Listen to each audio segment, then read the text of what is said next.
Okay, so I want to tell you a bit about my experience interviewing and hiring young people and my conclusion about the trend that I see here in Southeast Asia with the 35 and below crowd. So we are an e-commerce based companies and we do a lot of things that only young people know how to do, namely working with social media platform, work with computers, work with learning programming network, uh, connectivity and platform API and so forth, right? As because of that, we hire a lot of, I interview a lot of young people, and what I see is that there are roughly three type of young people out there in Southeast Asia today, and I see the same thing in Asia when I was work there.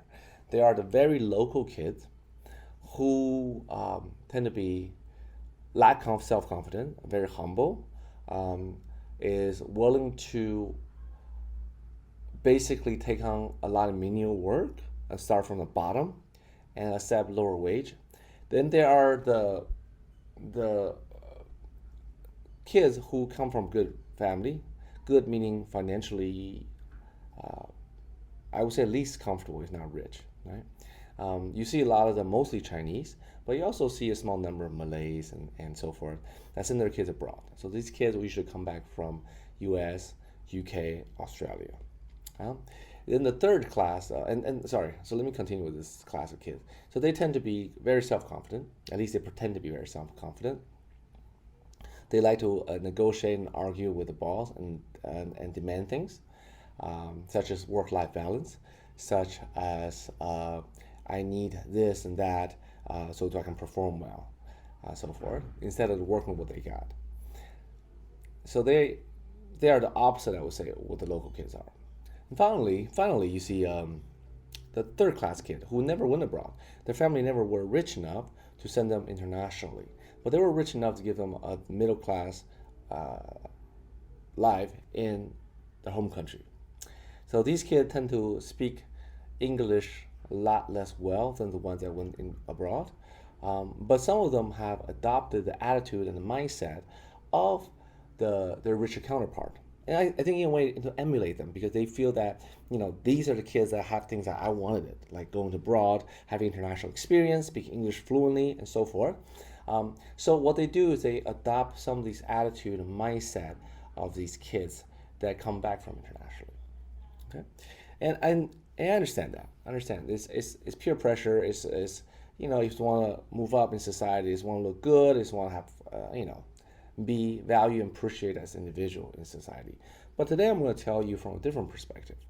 I'm going to tell you from an employer perspective. I'm going to tell you from a perspective of a grown man who have seen the world a little bit. And also, I'm not a kampong chicken, a country pumpkin, so to speak. I've traveled in 70 plus, almost 80, I think more than 80 countries now in the world. In fact, I'm making this video from Jakarta, Indonesia. I'm flying to Bali next week for vacation. So I've seen quite a bit of the world. I've seen all these people. I will tell you, out of these three people, whom I think are most likely to win in the long term, and why that is, and the result might surprise you. Um, so, how do people succeed in life?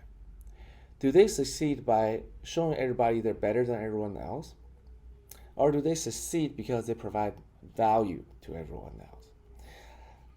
As an entrepreneur, and as a someone who have worked with alongside some very wealthy people and also poor people, I can tell you that those who succeed in the long run aren't the ones because they come what they've given to them, because they came from a good family, because they just have a certain attitude, they wear some brand and so forth like that.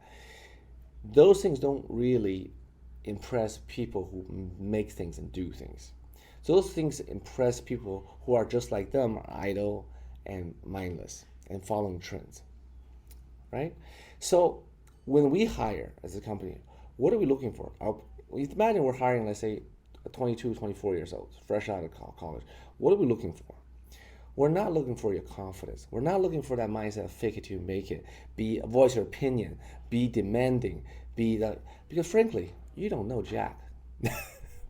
I don't care whether you study in the U.S., you study in Australia, you study UK. I don't care. We're looking for is right mindset. We're looking for is right attitude. Of course, we would love for you to have that international exposure. But frankly, can we live without that international exposure? Yes, because no matter what you think you know, when you get into our job, we'll have to train you from scratch. We'll train you about everything. How to think, how to do, the systems, maybe ask to build system. And after interviewing 200 plus 30 under in the last 3.5, 4 years, I can tell you, the one that outperformed are almost always local kids. And it's very sad because those aren't the ones that I thought would be overperforming. The underperforming ones, meaning the ones that drop to the bottom and either quit, most likely quit, or we fire, or either they come from a middle class family locally and never even went international abroad, but they found their comfort zone, right? Just get by. Or they come from internationally, they come in with with a lot of claims, with a very polished resume, but then when you ask them to do things, they can't get anything done. They cannot get anything done. And they find excuses. And they blame other people. They blame the environment, they blame a lot of them, but they don't look into themselves. Because I think deep down these kids have very low self-esteem. They do realize, that that money that parent paid did not mean very much. Did not have real significant, real impact on their life. Meaning they did not learn the things that they're supposed to learn in the West. It's not that the West doesn't have anything to teach. The West has a lot of good things to teach. But as an Asian kid, these Asian kids, when they go there, they're too young. They haven't had gathered enough life experience to understand what is truly needed in their life that they need to learn from the West. What they want to learn from the West is what they see on Netflix, on YouTube, they think cool things. Why? Because they're immature and they're easily influenced. And I'm pretty sure when these Asian parents invest hundreds of thousands of their hard-earned dollars on education, living, food, expenses, all kind of expenses, flight, yearly return home for a family reunion. They want those kids to pick up on the things that parents understood that kids need to pick up in Asia in order for them to have a bigger perspective. But instead, what I see these kids pick up are the superficial fluff things. And do I blame the kids? I don't. I do not blame the kid because they don't know any better. If I look at when I was 15, 16, as an Asian person growing up in America, what did I try to emulate and learn? It's the same garbage. I was just trying to fit in. I was just trying to prove everyone I was good enough, cool enough, smart enough, rich enough to hang out with an in crowd. Right? I wasn't out there. I wasn't out there hustling, busting my butt. And the smart kids were already doing that. Because they realized all the other stuff is just fluff. It means nothing. It means nothing after you get out of college. It means nothing once you pass your 30s. And you realize you have no one to count on except yourself. All your friends, they're just good time friends. They're there for you. They have a good time. When the time you need, you ask for them something. They help you with the business. They help you invest in something. To help you do something. They're not there. And if you have those friends who are there, hey, lucky you. Either you're a wonderful person, certainly better than I am, or you got lucky. The majority of the human race, and it doesn't matter what economic class you are in, you are always alone. So you may as well find some skill that you can rely on, learn something, be humble. So why do these kids that come from lower class tend to do better? And I don't mean all lower class. Some lower class kids are really just hopeless, helpless. We cannot, pull them out of the gutter they're coming from. But some kids have the mind, have the willing to change their habit and mindset in order to improve. They understand what they don't have, and they want what they don't have. But that thing that they want is not the same thing that those kids that went to international want. And I won't want to draw a blank statement and say every kid that go international is like that, because there are plenty of kids that done well. CEO of Grab, from a good Chinese family, rich Chinese family, went international, learned what they need to learn, came back, and did some of that knowledge, right, or the network and so forth. But I would say to put that rate at 90% of the kids who win internationally is complete waste of money. In fact, that money would be better if you just bought them a condo in KL, in Jakarta, in Manila, in Ho Chi Minh City, in Shanghai. Use that money, buy them a property, and so they can have less stress once they enter the workforce. Instead of giving them that international education. So then the question you might ask is like, okay, well, what should these kids learn when they go international? Well, the blanket answer is, yeah, they need to learn critical thinking. They need to learn independent thinking. Um, and a lot of kids say, yeah, that's why I learned. This is the reason why I don't follow my parents. I try to do the Western way, to make my own decisions. This is the reason why you don't send children abroad. They cannot. They don't have the insight, the depth, and life experience to understand what critical thinking, what making independent decision really is. Right? Isn't that the pride, the ego, the fake self confidence that they exuded? So that show that they're individual. Like, I make my own decision. I don't need to listen to my parents. I don't do anything. That's not it. The critical thinking is how to think in a structured, systematic, scientific way. The Asian race, the black race, every race have the same amount of intelligence. But what all these cultures lack, that I feel, what I learned from the white culture, is that they had this mental tool. You can call it scientific method, you can call it systematic thinking, you can call it whatever you want to call it. But their way of approaching knowledge and education is not dogmatic. It's not based on prior experience. They're open minded to try and explore new things, but in a systematic way that gathers information and improves their understanding of the world. For Asians, it's very much trial and error. Like, how often do you see Asian kids write down things? They all try to memorize everything in their brain, right? I see this in my employee. I'm like, write the damn thing down, right? Because you can forget it. I know you think you're smart. An Asian kid, that's one of the biggest hurdles. They trip them up. They think they're smart, and they are smart. The brain works very fast. But if you don't have a structured system that can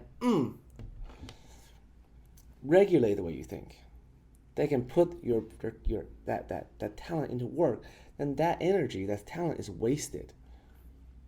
And that's why I see an Asian kid is they are extremely bright, mentally flexible, and so forth.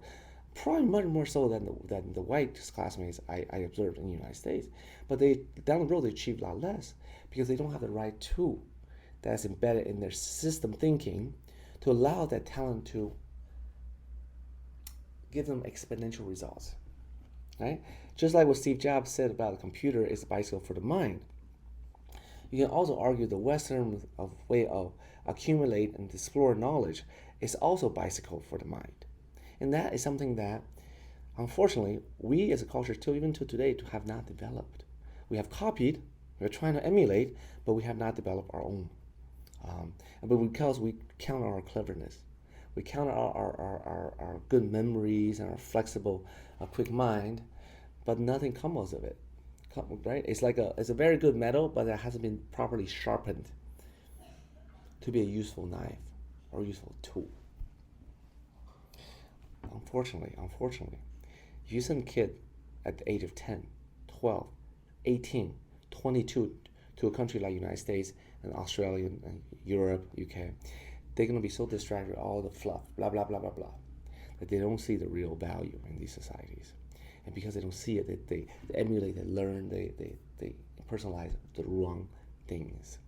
I would argue that as an Eastern person, as an Asian person, or a black person, any person, wait till you get to at least 26, 27. Once you have accumulate some life experience, relationship experience, career experience, and once you understand and appreciate your own culture and what's good about it, then, only then, should you go to a Western country. Because then you will pick up the right things. You understand what's good about your own culture, what you should value, and then you know what not to learn as much as what you should learn in the West. So, Asia is developing. We need talents here. And frankly, as much as I would love to have Western talent, they are culturally fish out of water. I need to hire Asians. So Asian parents, I hope you come across my video and listen to what I just said. Know when to send your kids internationally. Sure, give them international experience. Take them skiing in Switzerland. Take them go diving in Great Reefs in Australia. Take them see the world.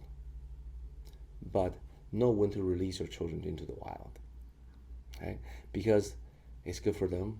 If they need it, so do we. We are building business dynasties in Asia, and we need these kind of brain in order to compete with the Western company in the long run. Otherwise, we'll always be copying and trailing behind the West. Good luck.